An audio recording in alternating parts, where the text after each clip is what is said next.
நீங்கள் வந்து பிளட்டோடைய count increase ஆகிறதுக்கு என்ன ஸ்லோகம் அப்படின்னு சொல்லி கேட்டிருக்கீங்க. இதெல்லாம் நல்லா தெரிஞ்சுக்கோங்க. ஒரே ஒரு விஷயம் நல்லா புரிஞ்சுக்கோங்க.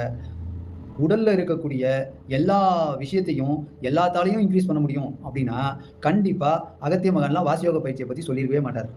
இந்த ஸ்லோகத்தை படி நீ இறைவனை போய் சேர்ந்துருவ. இந்த ஸ்லோகத்தை படி உடல்ல இருக்க எல்லா நோயும் போயிரும் அப்படின்னு தெளிவா சொல்லியிருப்பாரு. ஏன் வாசியோக பயிற்சியை சொல்றாரு அப்படின்னா, வாசியோக பயிற்சி செஞ்சா மட்டும்தான் இந்த உயிர் நினைச்சா மட்டும்தான் உடலை காப்பாற்ற முடியும். இது நல்லா தெரிஞ்சுக்கோங்க.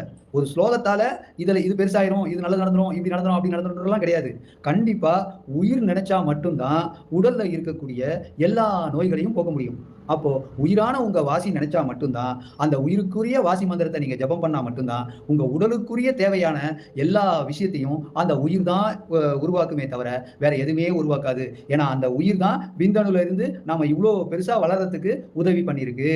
இதை நல்லா தெரிஞ்சுக்கோங்க. நம்ம எவ்வளோ சிற்றுயிர்ல இருந்து நம்ம வளர்ந்துருக்கோம். அப்ப சிற்றுயிர்ல இருந்து வளர்க்கறதுக்கு அந்த உயிரான அந்த காற்று தான் இவ்வளோ விஷயத்த நமக்கு செஞ்சிருக்கு. அப்போ உயிர் தான் உடலை காப்பாற்றணுமே தவிர எந்த ஒரு ஸ்லோகமும் உடல்ல இருக்கக்கூடிய எந்த உறுப்பையும் பெருசாக்கிறாரு. அதை நல்லா தெரிஞ்சுக்கோங்க. இதுதான் உண்மையான விஷயம். நல்லா புரிஞ்சுக்கோங்க. வாசி தான் உயிர் தான் உடலை காப்பாற்றணும். ஆமா, நீங்க உங்களுடைய மனநிலையும் கொஞ்சம் பாதிப்பு இருக்குன்னு சொல்றீங்க. இது எல்லாமே உயிரை வச்சு தான் நீங்க சரி பண்ண முடியும். வாசி மந்திரத்தை நீங்க ஜெபம் பண்ணீங்கன்னா உங்க மனநிலை மாறும். உங்க அன்வான்டட் எண்ணங்கள் எல்லாம் விலகி போகும். உங்களை சுத்தி இருக்கக்கூடிய நெகட்டிவ் எனர்ஜி எல்லாம் விலகும். எப்பயுமே நம்ம உயிரை வச்சுதான் உடலை காப்பாற்றணும். நம்மளுடைய உடலை சார்ந்த அந்த அந்த அந்த ஆறாவையும் காப்பாற்றணும்னா கண்டிப்பா நம்ம உயிரை வச்சுதான் காப்பாற்ற முடியும். அந்த உயிர் அப்படின்றது உங்களுடைய வாசி மந்திரம்.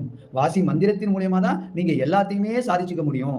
அதை தவிர வேற ஒண்ணுமே கிடையாது. நமக்கு நமக்கு இருக்க வேண்டியது ரொம்ப முக்கியம். நம்மளுடைய உயிர் மந்திரமான இந்த வாசி மந்திரம் தான். அந்த வாசி மந்திரத்தை ஜெபம் பண்ணதான் எல்லா பிரச்சனைகளையும் நம்ம சால்வ் பண்ண முடியும். நம்மளை சுத்தி ஏதாவது துஷ்ட சக்திகள் இருக்கலாம், துஷ்ட விஷயங்கள் இருக்கலாம், அதே மாதிரி நமக்கே துஷ்ட எண்ணங்கள் இருக்கலாம். அந்த எண்ணங்கள் எதுவுமே நம்மளை தாக்காம இருக்கணும்னா நம்ம வாசி மந்திரத்தை ஜெபம் பண்ண கண்டிப்பா நம்மள எந்த கெட்ட எண்ணங்களும் நம்மளை தாக்கவே செய்யாதம்மா. அதனால நல்லபடியா வாசி மந்திரம் தெரிஞ்சுக்கோங்க. நல்லபடியா நீங்க மேல்நிலை அடைங்க. எவ்வளவு கேள்வி கேட்கணுமோ கேளுங்க ஐயா. என்னால முடிஞ்ச பதில்களை உங்களுக்கு எல்லாம் சொல்றேன். எல்லாம் அகத்திய மகான் புண்ணியம் ஐயா. என் செயலாவது ஒன்றுமில்லை ஐயா. எல்லாம் அகத்திய மகான் செயல் ஐயா. இதுவரைக்கும் லைவ்ல வந்து நிறைய கேள்விகள் கேட்ட எல்லா அன்பர்களுக்கும் மிக மிக மிக மிக நன்றி ஐயா. வாசி மந்திரம் வேணுமா? இந்த வாசியோக சேனலுக்கு நீங்க வாட்ஸ்அப் பண்ணுங்க. அதுக்கப்புறம் நீங்க நல்லபடியா வாசி மந்திரத்தை வாங்கிக்கோங்க. அகத்தியர் வாசியோக சேனல்ல நீங்க ஜோதிட பிரச்சனைகளை கேட்டுக்கலாம். எல்லாத்தையுமே கேட்டுக்கலாம் ஐயா. நல்லபடியா எல்லாரும் இதுவரைக்கும் மெசேஜ் பண்ண எல்லா அன்பர்களுக்கும் மிக மிக மிக மிக நன்றி ஐயா.